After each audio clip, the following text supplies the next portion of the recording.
Հարգելի ներկաներ, սիրելի ժողովուրդ, հատուկ ուզում եմ ընդգծել, որ վերը բերված բյուջետային հաշվարկների մեջ որևէ կերպ արտահայտված չեն անշարժ գույքի հարկի հաշվարկները։ Սա հատուկ եմ ընդգծում, որովհետև անշարժ գույքի հարկի բարեփոխումների այն ժամանակացույցը, որն ընդունել ենք, ոմանք փորձ են անում շահարկել իբրև պետական բյուջե լցնելու միջոց։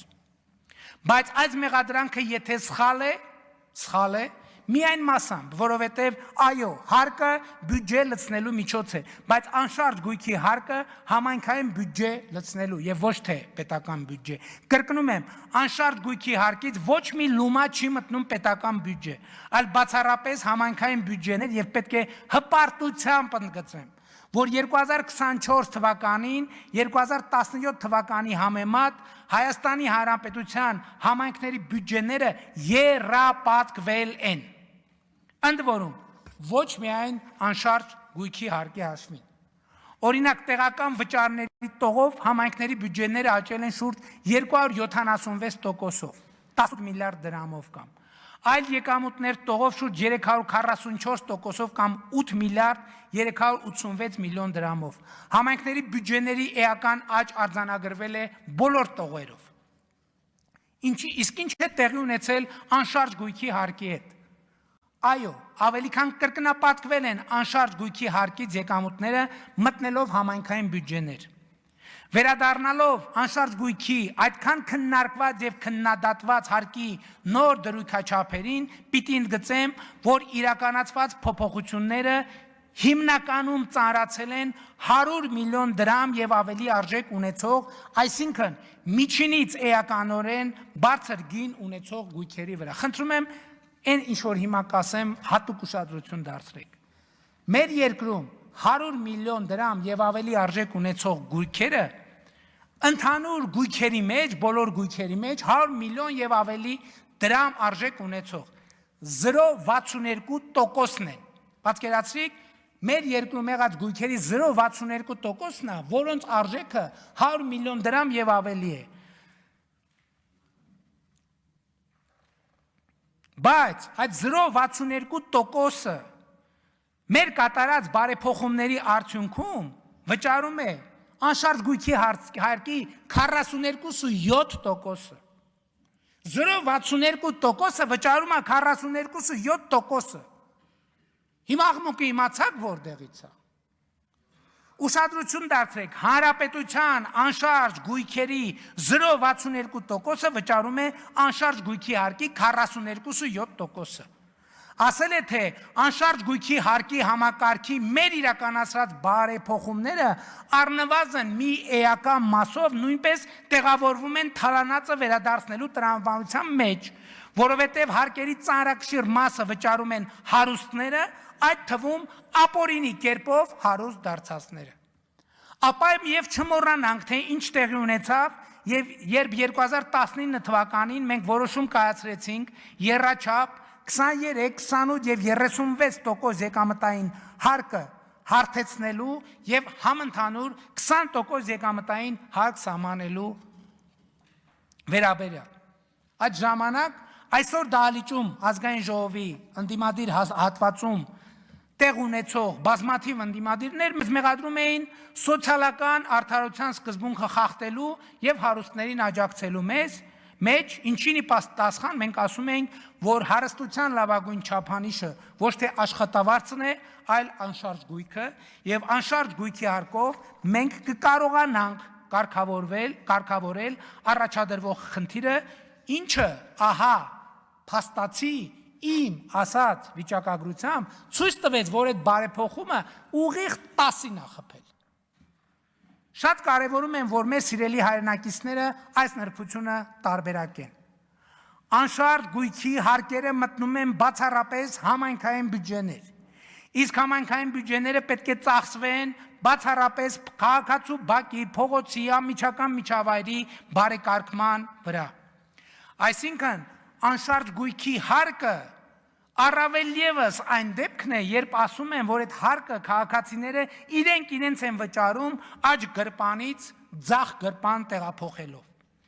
Եվ այդ գումարները ծախսելու մասին որոշումները կայացնում են իրենց ընտրած ավագանիները, որը քաղաքացիներին ամենամոտ գտնվող ինստիտուտն ու մարմինն է։ Բայց սա դեռ ամբողջը չէ։ Մեկնարկել է ամեն տարվա հետ ընդլայնվելու է համայնքների մասնակցային բյուջետավորման ծրագիրը, երբ քաղաքացիները ուղիղ կերպով կարող են որոշել, թե համայնքի համար որ նախագծերն են առաջնահերթ։ Քաղաքացիները կարող են առաջ քաշել սեփական գաղափարներ իրենց համայնքներում, իրենց կյանքը ավելի լավը դարձնելու համար եւ որոշում կայացնել այդ ծրագիրը ֆինանսավորելու եւ իրականացնելու մասին։ Մասնակցային բյուջետավորման այս համակարգը դեռևս ֆինանսավորվում է պետական բյուջեից եւ 2024 թվականի 4 համայնքների համար նախատեսված 500 միլիոնի փոխարեն 2025 թվականի պետական բյուջեից այդ նպատակով հատկացվել է 1 միլիարդ դրամ 21 համայնքների համար։ Եվ այս ամենը գործնական արտահայտումն են այն բանի, որ պետական եւ համայնքային բյուջեներին վճարումներ անելով քաղաքացին կրկին ինքը իրեն բացառապես ինքը իրեն է վճարում եւ հենց այս ընկալումով է անցնում պետության եւ ապապետության միջև սահմանը։ Այսինքն պետության եւ ապապետության միջև սահմանը անցնում է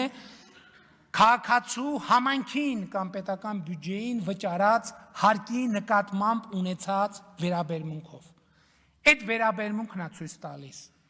թե ինչա պետական մտածողություն, թե ինչա ապապետական մտածողություն։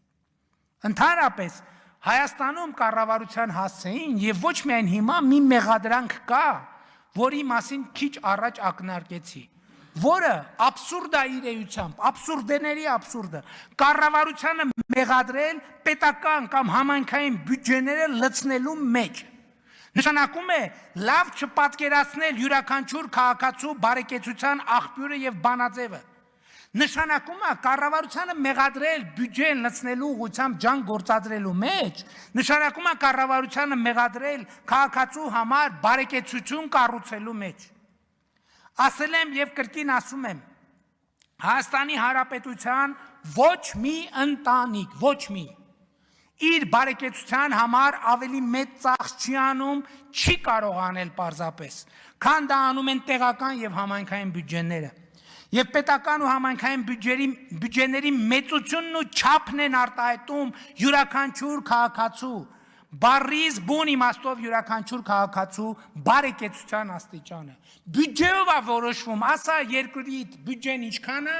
ասեմ ոնց ես ապրում դու, ասա համայնքային բյուջեն ինչքան է, ասեմ ոնց ես ապրում դու։ Քաղաքացու լավ կամ վատ ապրելու չափանիշը ոչ միայն այն է, թե որքան է ինքը անձամբ վաստակում, այլև այն, թե որքան է ինքը անձամբ հակ վճարում պետական եւ համայնքային բյուջե։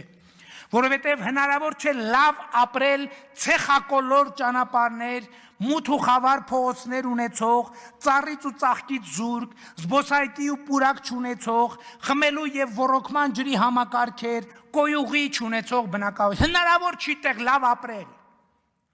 Իսկ այդպիսի բնակավայրերը, այսպիսի իրավիճակ ունեցող թաղամասերը Երևանում, Գյումրիում, Վանաձորում, այն խոշոր քաղաքներում հազարավոր են, հազարավոր։ Կապ չունի շաբաթը քանի անգամ ես մսով ճաշ ուտում։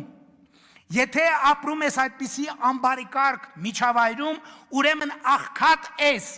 Ուզում ես օրը 6 անգամ մսով ճաշ կեր։ Եթե տեղ ես այդ միջավայրում ես ապրում, ուրեմն աղքատ ես։ Ուրեմն բարեկեցությունը քեզնից հեռու է այնքան, ինչքան Պլուտոնը արևից։ Կարելի է շաբաթը ոչ մի անգամ մսով ճաշ չուտել ու լինել շատ ավելի բարեկեցիկ համայնքում ունենալով կամ թաղամասում, լավ դպրոց, մանկապարտեզ, բարեկարգված փողոց ու զբոսայգի, բարեկարգ ու լուսավոր փողոց եւ այլն եւ այսպես շարունակ։ Ինչ խոսք, մարդը չի կարող ապրել առանց հացի եւ առանց հացի հնարավոր չի ապրել, հացի կարևորությունը ոչ ոք չի կարող թերագնահատել։ Իսկ կան արդյոք Հայաստանում ընտանիքներ, ովքեր հաց չունեն հենց հիմա, հենց այսօր։ Ցավոք կան։ Ինչ անենք ուրեմն։ Միթե մենք կարող ենք անտարբեր լինել այդ մարդկանց նկատմամբ։ Չենք կարող։ Եկեք ուրեմն գնանք եւ հաց տանք նրանց։ Այսօր տվեցինք հացը։ տանք այսօր հացը, վաղը գնանք տեսնենք, թե ինչա փոխվել նրանց կյանքում։ Կտեսնենք մի բան, որ վաղը նույնպես նրանք չունեն այդ հացը։ Մենք վաղն էլ չենք կարող անտարբեր լինել։ Վաղը եկեք նորից տանենք հաց տանք նրանց։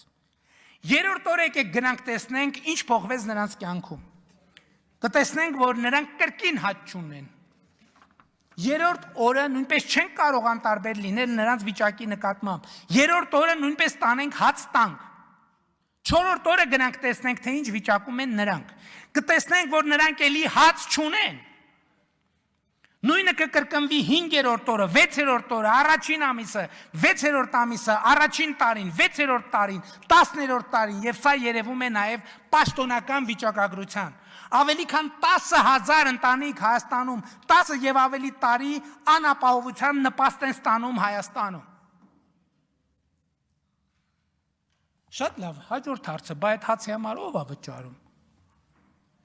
Բա այն չենք ուզում, հարկ չենք, ընդեղ չենք ուզում հարկ տանք, ընդեղ չենք ուզում հարկ տանք, ընդեղ չենք ուզում հարկ տանք, չենք ուզում։ Ով է վճարում այդ հացը։ Շատ լավ, մի տեղից տալիս ենք։ 10 տարի լավ թե վատ այդ մարդկանց ինչ որ հաց ենք հասցրել եւ ինչ ենք փոխել այդ մարդկանց կյանքում։ Ընդամենը մի բան, մենք ընդամենը 10 տարի նվաստացրել ենք այդ մարդկանց, իրենց դարձրել ենք կախյալ եւ աղքատությունը նրանց համար պետական մակարդակով դարձրել ենք մտածողություն, ապրելակերպ, հոգեբանություն եւ նրանց երեխաներին դատապարտել ենք աղքատ լինելու ճակատագրին։ Եվ ես հպարտ եմ, որ քաղաքական կամք է ցուցաբերել այս կառավարությունը եւ այս քաղաքական մեծամասնությունը անապահովության գնահատման եւ աղքատության համակարգ նոր համակարգ ներդնելով, երբ մենք մարդուն այո հաց տալիս ենք, բայց միայն այնքան ժամանակ, երբ համոզվում ենք, որ նա բավարար ջանք է գործադրում եւ մենք էլ բավարար ջանք ենք գործադրում, որ նա սեփական հացը վաստակելու հնարավորություն, կարողություն, գիտելիք, կրթություն եւ հմտություն ունենա։ Իսկ երբ կրթության եւ աշխատանքի միջոցով այդ ջանքերը գործադրում է մարդը, մեր տված հացի կարիքը չի ունենում, այլ միջավայրի, բարեկարգ բնակավայրի, փողոցի, բակի իր վաստակած թեկուզ քիչ հացով բարեկեցիկ կյանք վարելու հնարավորություն է ակնկալում մեզնից։ Սա է մեր քաղաքականությունը եւ մեր ռազմավարությունը եւ սա ճիշտ ռազմավարություն է եւ արժանապատիվ ռազմավարություն է։